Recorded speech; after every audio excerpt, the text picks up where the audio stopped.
Hi hello నమస్తే. నేను శిల్ప. మనతో ఉన్నారు లైఫ్ కోచ్ శారదా గారు. నమస్తే మేడం. ఏంటంటే మేము ఈరోజు క్వశ్చన్ ఏంటంటే, కొంతమంది ఏంటంటే గొప్పలు చెప్పుకుంటూ ఉంటారు, ఇంకొంతమంది గొప్పలు చెప్తుంటే వింటూ ఉంటారు. గొప్పలు చెప్పే వారిలా ఉండాలా, గొప్పలు చెప్తుంటే వినే వారిలా ఉండాలా మనం? అసలు నా వేడేసు చాలా మంది గొప్పలు చెప్పుకుంటూనే బతుకుతుంటారు. మాకు అంతుంది, మాకు ఇంతుంది, మా నాన్న అలా బతికాడు, మా నాన్న ఇలా బతికాడని వాళ్ళకి ఎంతుంటే అంత చేసి చెప్తారు. అది చాలా రాంగ్. అలా అని గొప్పలు చెప్పుకునే వాళ్ళ చుట్టూ బతకడం కూడా చాలా కష్టం. ఎందుకో తెలుసా? ఉంది ఉన్నట్టుగా మాట్లాడి మనకి ఏముందో అది చూసి విలువిచ్చేవాడు చాలా చాలా గొప్పవాడు. కొంతమంది గొప్పలకి పోయి మేము వాళ్ళకి ఇలా చెప్పుకున్నాం, వీళ్ళకి ఇలా చెప్పుకున్నాం అని చెప్పి అప్పు చేసి కూడా పప్పు కూడా తింటూ ఉంటారు. అది చాలా చాలా చాలా వాళ్ళకు వాళ్ళు మోసం చేసుకున్నట్టు. ఇప్పుడు ఏదైనా కానీ ఉంది ఉన్నట్టు మాట్లాడితే మనకు పోయేదేమీ లేదు. ఉంది ఉన్నట్టు మాట్లాడితే సొసైటీ వాల్యూ ఇవ్వదు. ఒక కార్ని చూసో, బంగ్లాని చూసో, ఇల్లుని చూసో, వాళ్ళ స్టేటస్ని చూసో సొసైటీ వాల్యూ ఇస్తుంది అనే ఒక ఉద్దేశంతో మా తాత అలా బతికాడు, మా నాన్న ఇలా బతికాడు, నేను ఇలా బతుకుతున్నానని బ్యాంకుల్లో లక్షలు లక్షలు కోట్లు కోట్లు అప్పు చేసి కూడా ఇంటి ముందర పెద్ద పెద్ద కార్లు, పెద్ద పెద్ద బంగ్లాలు పెట్టుకొని తిరుగుతుంటారు. దానివల్ల మనమే కదా లాస్ అవుతాము. ప్రతి నెల మనము కట్టకపోతే వచ్చి కారు ఎత్తుకొని వెళ్ళిపోతాడు. ఈఎంఐ కట్టకపోతే ఇల్లు తీసుకెళ్లి సీజ్ చేసి పడేస్తారు, లేకపోతే ఆప్షన్లో పెట్టేస్తాడు కదా. మనము ఎలా ఉంటే బాగుంటుంది? హెచ్చులకి పోకోకుండా ఎక్కువ విపరీతమైనటువంటి కోరికలతోటి, విపరీతమైన ధోరణితోటి ప్రవర్తించకుండా మనల్ని మనం ఎలా మోటివేషన్ చేసుకోవాలి. కొంతమంది అంటారు, మాకేంటి అంతుంది, మాకేంటి ఇంతుంది. నిజంగా వెళ్ళి మనం చూసామనుకో అక్కడ ఏమీ ఉండదు. ఉన్నవాడు ఎప్పుడు గొప్పలకి పోడు. ఎందుకో తెలుసా? ఇప్పుడు పెద్ద పెద్ద కోటీశ్వర్లు ఉన్నారు. ఆ పెద్ద పెద్ద కోటీశ్వర్లకి అసలు ఎన్ని ఎక్కడ ఏ ఉన్నాయో వాళ్ళకి లెక్కించుకోలేటానికి కూడా టైం లేనంత ఉంటారు. మరి వాళ్ళు మనతో పోలిస్తే ఎన్ని గొప్పలు చెప్పుకోవాలి? రోజు ఆ గొప్పలే చెప్పుకుంటూ ఆ గొప్పలోనే బతికేస్తూ ఉండాలి కదా. కానీ ఉన్న వాళ్ళు ఎప్పుడు చెప్పరు, చెప్పే వాళ్ళకి ఎప్పుడు ఉండవనేది మనం గుర్తించుకోవాలి. చాలా మంది పెద్ద పెద్ద సెలబ్రిటీస్ చూస్తాం, ఎంతున్నా కూడా చాలా సింప్లిసిటీ ఉంటుంది. ఇప్పుడు ఫర్ ఎగ్జాంపుల్ మనం నాగ చైతన్య అమల ఉన్నారు కదా, నాగార్జున భార్య అమల ఉన్నారు. ఆమెకి ఎంతో ఆస్తుంది కదా.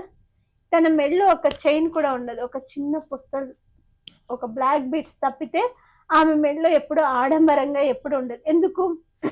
ఎన్ని దిగేసుకోకూడదు ఆమె కదా. ఎన్ని దిగేసుకుంటే ఆమెకు వద్దంటారు. కానీ కొంతమంది సెలబ్రిటీలు చాలా సింపుల్ లైఫ్లో ఉంటారు.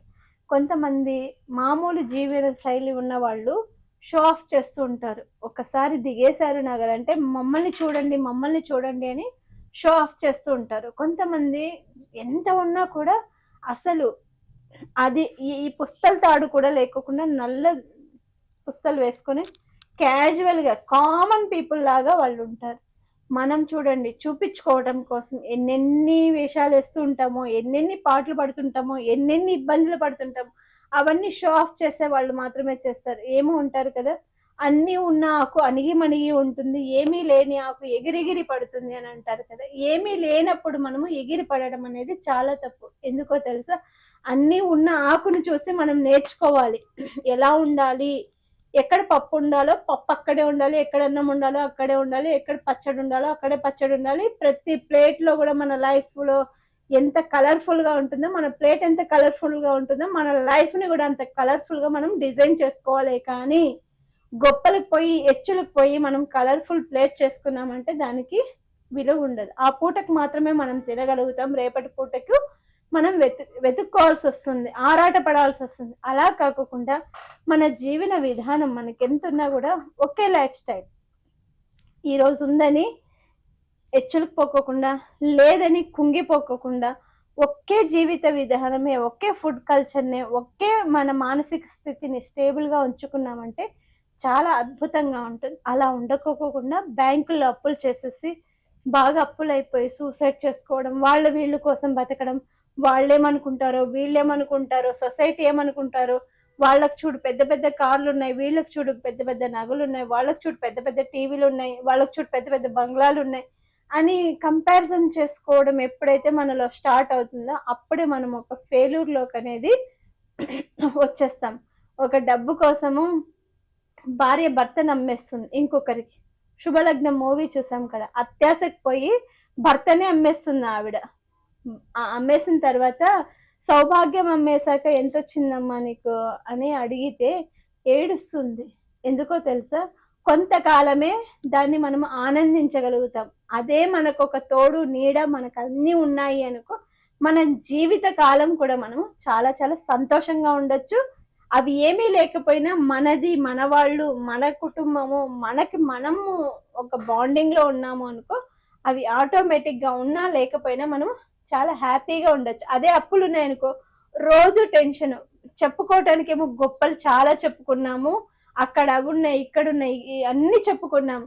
కానీ రేపొద్దున లేవు అని తెలిస్తే వాళ్ళు మర్యాద ఇవ్వరని ఒక బాధ, ఇక్కడ మనం ఇంత అప్పు చేసాం, ఏ బ్యాంక్ కూడా వచ్చి ఇంటి దగ్గర గొడవ చేస్తాడనేది ఇంకొక బాధ, లేకపోతే అప్పోడు వచ్చి గొడవ చేస్తాడని. రోజు చస్తు బతకడం మేల, ఏమీ లేకపోయినా సంతోషంగా ఉండడం మేల.